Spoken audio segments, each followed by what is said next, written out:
We're back to the Neil Haley Show in the Total Celebrity segment, and I am excited to welcome the program. Such a huge fan of his, Patton Oswalt from NBC's AP Bio.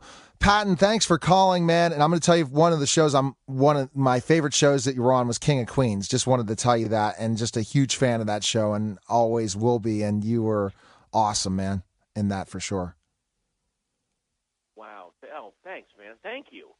Yeah, it's an interesting thing, isn't it, Patton, when you talk about specifically shows that'll live on forever. Isn't that true? Wow, I from your mouth to God's ears, I hope so. I have no problem with that. Yeah, because constantly getting you end up always getting those end up with the residual checks, right? If it keeps running on syndication forever, that's the great thing about it, right? I'm not quite in the residual check level on that show, but it is it's nice to still just pop up on TV, I guess. I got you. Okay. But, yeah. Okay. All right, cool. Again, we're talking to Patton Oswalt. And NBC's AP Bio, the reason why I love it is I'm a former teacher, Patton. And when you talk about specifically what grade did you teach? Oh, I have some great stories. I started out in high school, I was in special education, then went to elementary school, taught middle school social studies. I taught middle school math, and then I taught the sciences when I was in elementary. So I remember all these stories, and I have a tutoring and consulting company, so I work with kids all ages. So always a show when it's about a school, I love it, and I wish there were more of them for sure. Oh, wow. Yeah. Yeah, middle school can be pretty fraught because they're not little kids anymore, but they haven't hit puberty yet, so they're in this weird twilight zone. And it's the first time that kids are starting to break off into little cliques and groups. And so you get the mean girls and the bullies and the wallflowers and, so they're kind of realizing and learning what that is. And that can be very, oh, man, I'm so sorry you had to wade through that. Oh, yeah, middle school's a challenge. I was at a Catholic school, too, and the first year they really they taught me a lesson, man. They're smart kids, and I was thinking, hey, I'll be their friend, and that's the thing that teachers have to kind of develop when they get their first teaching job. Like when I was in special education, I really didn't have a classroom. I get a classroom of 20, 25 kids, and they're like, haha, fresh meat, especially a male teacher, which we don't see tons of them, Patton, anymore, and that's too bad. That they're like, okay, that's true. Especially in the elementary schools and even middle schools. It's more high school, you start seeing male teachers, but still predominantly women profession in a lot of ways. Wow, yeah, I never thought about that. Yeah, that is true.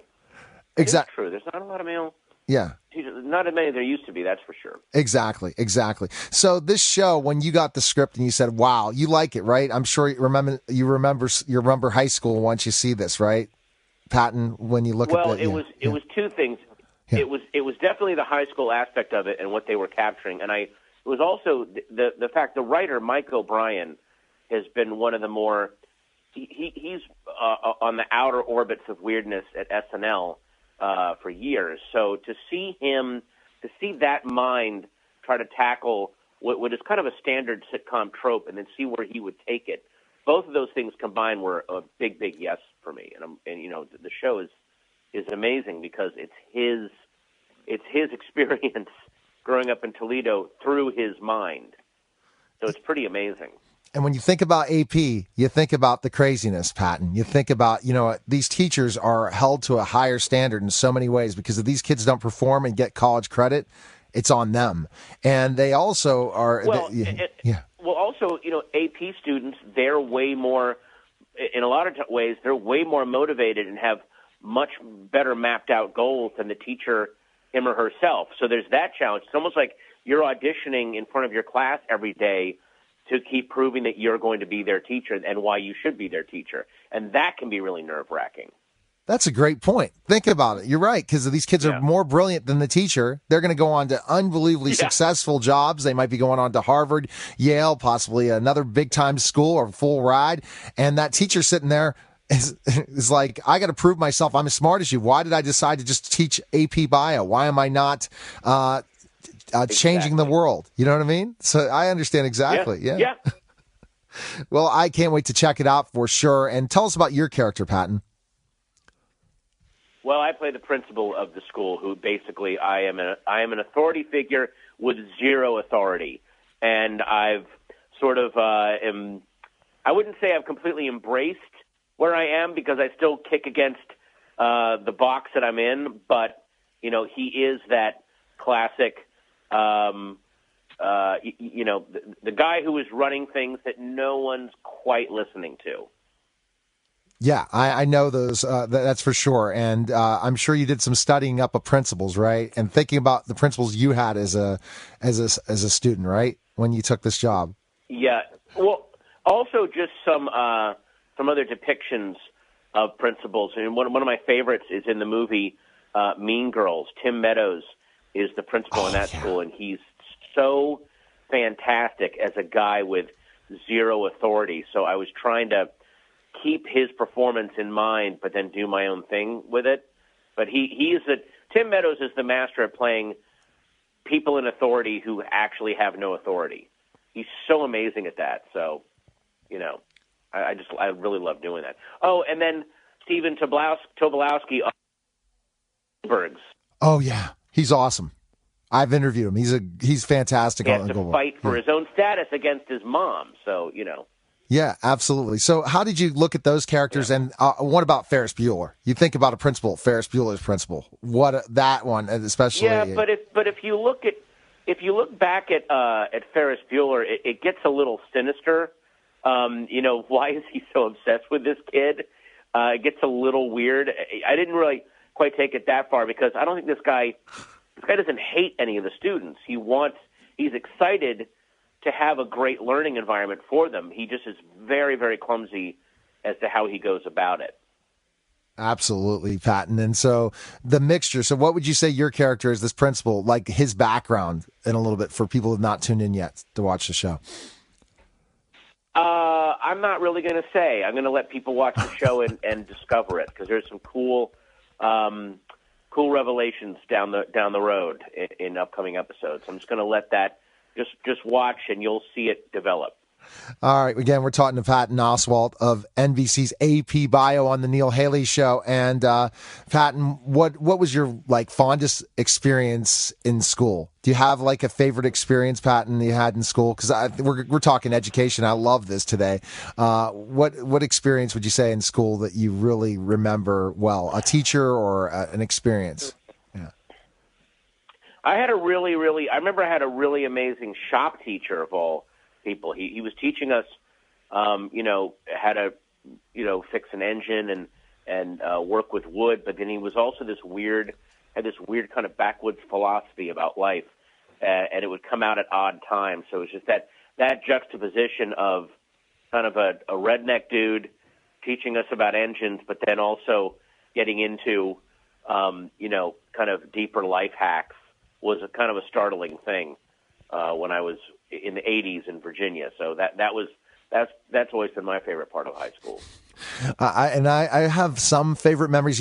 Can you believe I became a teacher, but I couldn't stand school? That's the other story. How many teachers have we interviewed would say, and I became a teacher because my wife is a teacher, and I said, okay, I'll become a teacher. I'll get my summers off, and I found out how much work it is and how many other jobs you have to pick up, and you're like, well, okay, then maybe I was not thinking the right thing in teaching, but I love to teach, but I miss the classroom.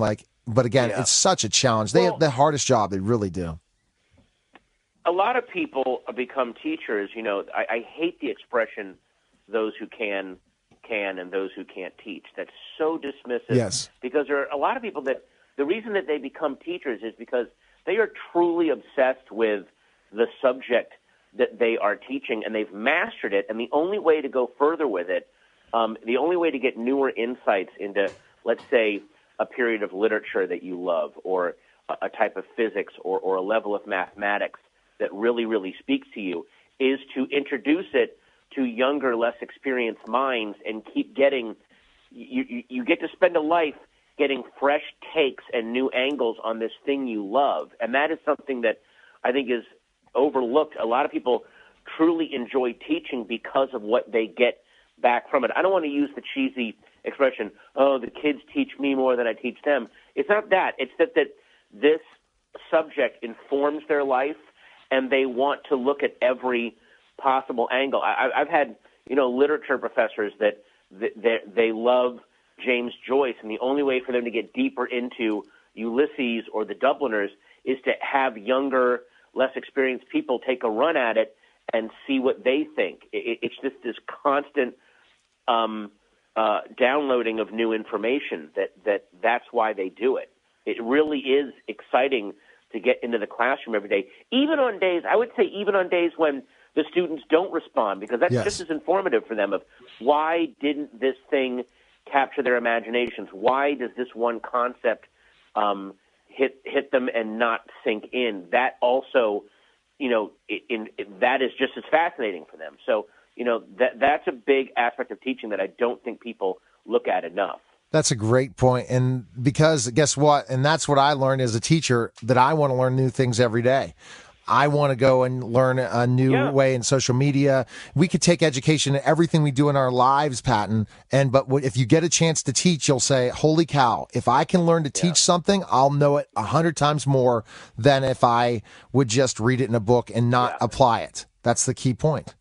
I want to have my assumptions about this thing that I think that I've mastered get shaken up all the time. And not every student in the class is going to respond and get changed. It's the 4 or 5 that really do spark, that make you go back and look at this thing that really matters to you. And also, I remember talking to, there's an English teacher that I know back in Virginia, and what she loves is to see how certain writers don't age well and what that says about how our society is changing and how people are being raised differently, which is like certain writers that were, part of the American canon when I was young are now, they just do not reach people. And other writers who, maybe weren't as big in the pantheon are suddenly sparking with this new generation. And that is just as fascinating. It is definitely. Okay, Patton, again, when I heard that your wife passed, and my condolences still to this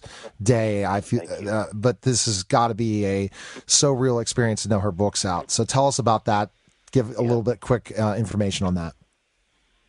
Well, it's a book called I'll Be Gone in the Dark, and it's available now. It's a book about the worst uncaught serial killer in California history that no one knows about for some reason. And she really, really reopened this cold case and got the FBI to start looking at it again. So not only was she writing about the crimes and how it affected, it took place over decades, the 70s and 80s. She also was looking at her own obsessions and why am I so drawn to this? Why am I trying to figure this out? And, how can this actually be solved using social media, using digitized information on the internet? How has the world changed? How has it opened more windows around this monster? And maybe we can put some light on him. All right, and everyone needs to check out AP Bio on March 1st. Find information on you, Patton, as well. New episodes March 1st. Where can we find information on you and follow you? Where can we go? You can go to Twitter at PattonOswalt.com. You can go to my Facebook page, my web page, PattonOswalt.com. I'm easy to find. I'm gregarious. I'm out there. Well, you're fabulous, man. I loved talking education with you, Patton, and hope to chat with you again. Thanks for coming on the show. Appreciate it, man. Thank you. Thanks for having me. You're welcome. Take care. Thanks. All right. Okay. Bye-bye. You're listening to Neil Haley Show, and we'll be back in just a moment.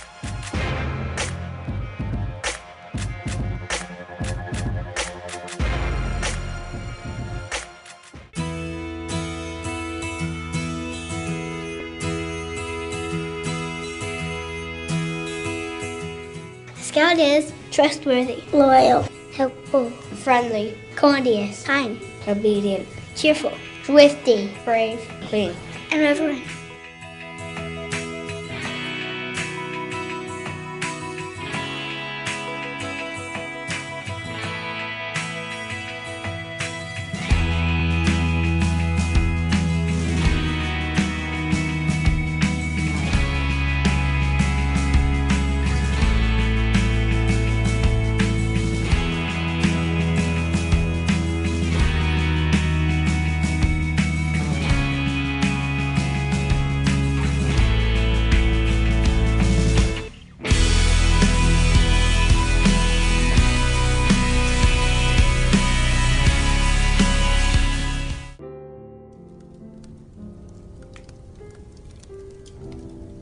You are already a 10.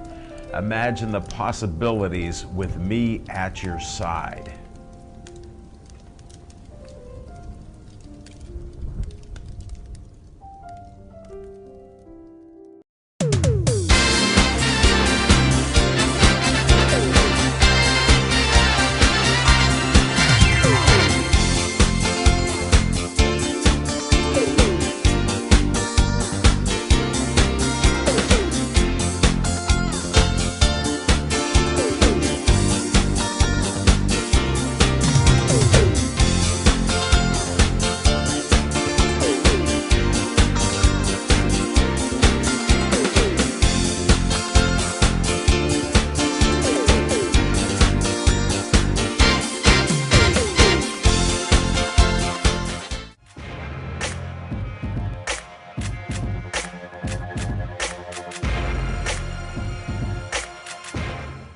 We're back to the Neil Haley Show and the Total Celebrity segment, and I'm so excited to welcome to the program Retta and Mae Whitman of NBC's Good Girls. Guys, thanks for calling, and I know you're excited about this show, aren't you, Mae? It's just, I love the storyline. I watched the trailer, and I can't wait to start catching up on the show.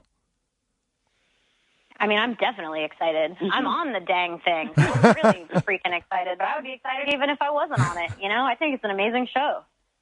Absolutely. And Retta, tell us, when you first heard about this, I mean, it kind of reminds me of a little bit of a Thelma Louise twist in certain ways, except with more of a comedy in certain ways. And thinking about, you wouldn't think when you saw the beginning of the trailer that you guys would end up doing what you ended up doing, Retta. Yeah, I honestly, my mind didn't even go to Thelma and Louise. It seemed like a singular piece. I guess maybe I just wasn't remembering Thelma and Louise. But after, the reviews started coming out, I kept seeing that correlation, and I was like, oh, yeah, maybe. I'm getting older, Neil. I don't know what to say. I can't remember things. But I loved the script. I was very, affected by the pilot script, and that made me want to do it. Absolutely. And the same thing goes, Mae, you think about these different type of things where people hit rock bottom, and the one thing they think about is robbing. And so that once you watch the trailer, you're like, wow, where are these characters going to go? What they were suffering and dealing with in their family lives. So it seems like almost like a drama comedy mix, Mae. Am I right on that from looking at the trailer? I think you are right, and I think if you wanted to shorten it, you could say a dramedy. That's what we've been saying. Which is like, I guess a real thing now, but it definitely is. I think again one of the big draws of this show to me was the way that they were able to have so many multiple genres done really well in one show. I think you start out watching it and you feel like it might be a grounded family show because you really feel like you know the people and you understand them, and then all of a sudden you're swept up in this totally different universe of crime and thriller situations, but also sort of with a comedic tone to it. So I think Jenna Bams, who created the show, is a master of being able to inject all these twists and turns and also still keeping the tone really solid and true. So that definitely was a big draw of why I wanted to do this show. Absolutely. So let's kind of get to the characters. Now, Retta, tell us about your character. Ruby Hill is a happily married mother of two. And from the outside, it just looks like she's, living her happy middle America life. But she's got a sick child, and that's what sparks her agreement to join her friends in this grocery store robbery, thinking it'll solve their problems in one fell swoop. Swoop. Okay, Mae, tell us about your character. Comedy school. Yeah, we're doing all kinds of good work. I love it. Go ahead, Mae. Tell us about your character. So I play Annie Marks. The character Christina Hendricks plays her is called Beth, and I play her little sister who had a child at about 16 or 17 when she was still in high school. And so I think she relied pretty heavily on Retta's character and Christina's character to help her raise her child. And her child is definitely her entire world, and now her ex is trying to take the kid away. And I think that is kind of where her struggle and her desperateness comes from, is her entire world is based around this relationship, and she really doesn't have anything else that she fights for or believes in. So I think her whole situation where she can't fight custody and her, child is about to be taken away. I think that's something that sounds to me, I would go to the ends of the earth to protect my family. So I think you really do understand the desperate places that these women come from when they feel that their voices aren't being heard and they have to take some drastic measures.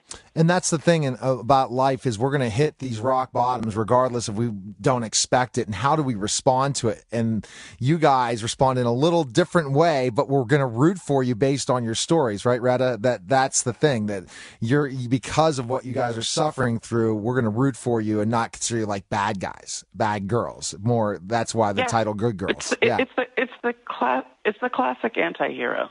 Yeah. They're doing bad, but what are they doing it for? They're doing it for good. Mm-hmm. And plus, I think that's one thing that I really like about this is that I feel that there's a lot of sort of unapologetic men anti-heroes on TV, but we haven't really gotten the chance to just view women as being complicated people that are in kind of the hot seat and who make mistakes and are unapologetic about it, but, do try to learn. They have really good hearts. And I feel like that's something that is kind of why you're rooting for them, is you understand the position that they've been put in, and you may not always agree with their choices, but you can understand their intentions and where they're coming from and that their heart's in the right places. And unfortunately, it leads them to down some difficult paths.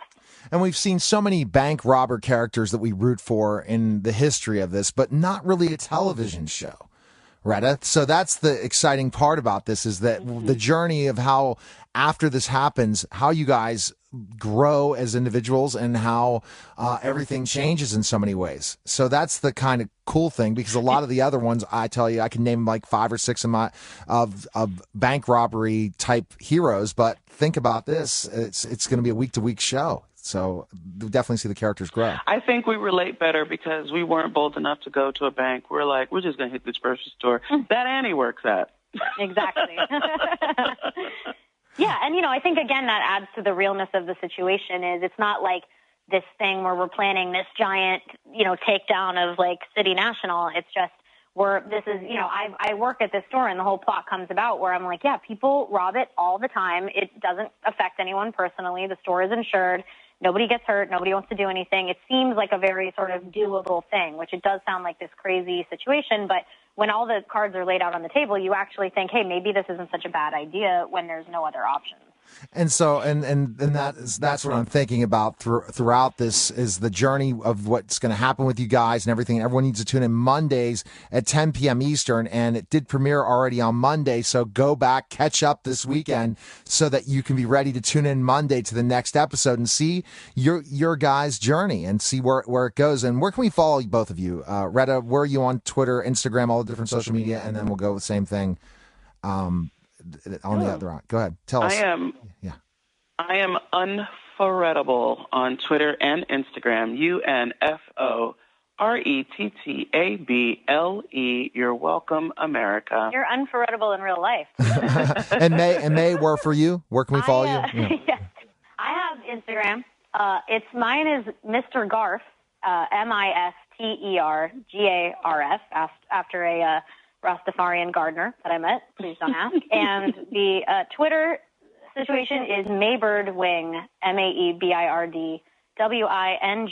Okay. Can't guarantee my content is anything worth getting up in the morning for, but, keep for yourself. Well, thanks again for calling, guys. Thanks for taking the time. Everyone needs to tune in Mondays, NBC, 10 p.m. Eastern, for Good Girls. Take care, guys. Thanks. See you there. All right, bye-bye.